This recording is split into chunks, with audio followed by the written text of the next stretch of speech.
నమస్కారం అండి. నేను మీ లక్ష్మీ సంపద.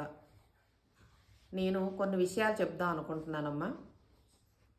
ఈ రోజుల్లో మ్యారేజ్ అయిన వాళ్ళకి భర్త ఇంట్లోని జాబ్ చేసిన పిల్లల కోసం భర్త కోసం చాలా కష్టపడిపోయినట్టు చిరాకు పడుతూ ఉంటారు.